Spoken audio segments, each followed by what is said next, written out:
What is up, Plastic Addicts? Welcome to the first episode of Retro Build Review, a chance for me to go over previous builds, recut them, and kind of analyze what I did, things I've learned. And first up is the K7 Space Station, so let's get into it. First up is a look at the inside of one of the arms before I get into the how-to. So we have an outside marker light and an inside light that lights the dome. And I'm also using magnet wire in this, which I still use, although it can be brittle, so we'll talk about that later. Very quick rundown. I use a 5mm LED to light the dome and a 3mm in a tube to light the outside marker. Now, before I get into that, I want to talk about this. The fit on this model is terrible, so you very much have to go along and cut off virtually all of the alignment pegs, if not all of the alignment pegs. And now back to this. The 3mm LED is in a tube to focus the light so it's not so broad, because I want it to highlight these domes versus project all over the place. Now there is a spot for that little dome, but it's not open, so you literally have to grind off a piece. I use my Dremel. The trigger Dremel doesn't exist anymore, and a grinding disc just to bring that down and smooth out the inside.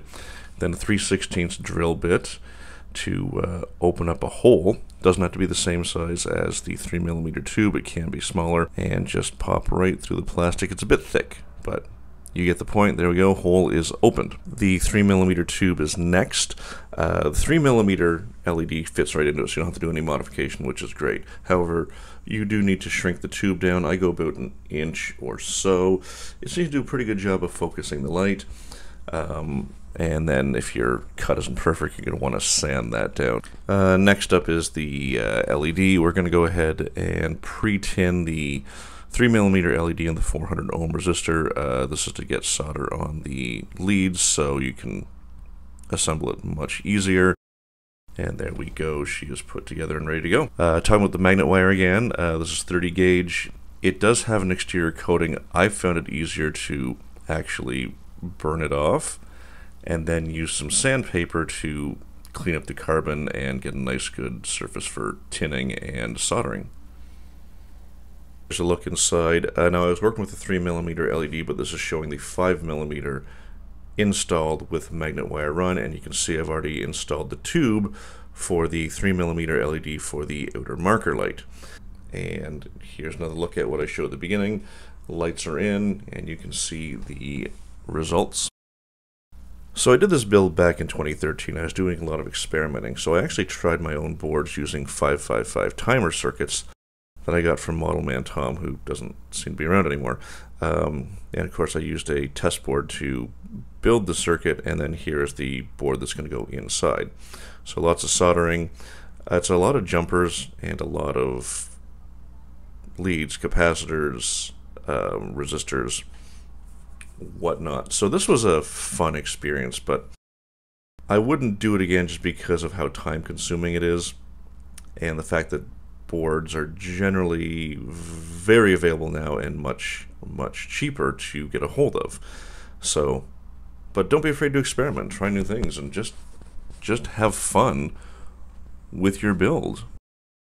And here's a look at an installed dome with a flasher on it, where I actually use fiber optics instead of an individual bulb, because I need to get light into that dome for future window placement. And you kind of see the whole assembly in place with the dome and the LED lighting the marker light, but no outer dome on it yet. And if we take a look underneath, you can see my setup. We've got the flasher board, we've got the fiber optics, and power in, power out. And let me take a quick moment to say I'm sorry about the video quality on this. This is from 2013, and the original footage, has been lost to time. So I'm kind of making do with what I have, and it's a bit warbly because YouTube was doing a really weird thing where they were auto-stabilizing videos. Anyway, back to this. So here's the flasher circuit, and the fiber optics run to an LED through a styrene tube and cover with heat shrink to lock them in place, and that keeps the light confined. And then we run each strand around and up the tube and out to each individual arm, where I bloom the end which I wouldn't do again because it makes it more like a spotlight than a flasher that kind of gives broad 360 lighting. But lesson learned, that's the point.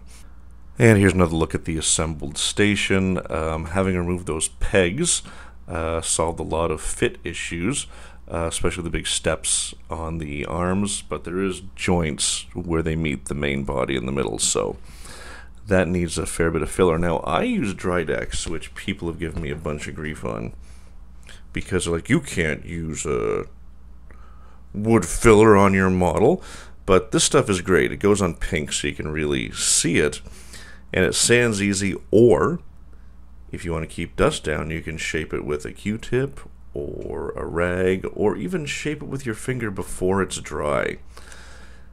And then when you come in close here, this is after I've done the finishing, and look how good those joints are. Now those joints lasted for years before the cats destroyed this model, which is why I don't have any new footage of it, unfortunately.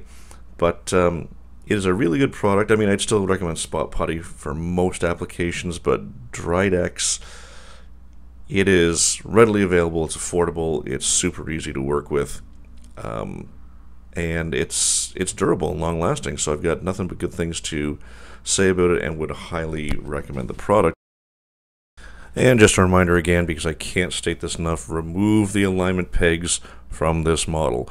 That's how I got these arms so smooth, and even the pods, but there's still some work you need to do with the ribs, unfortunately.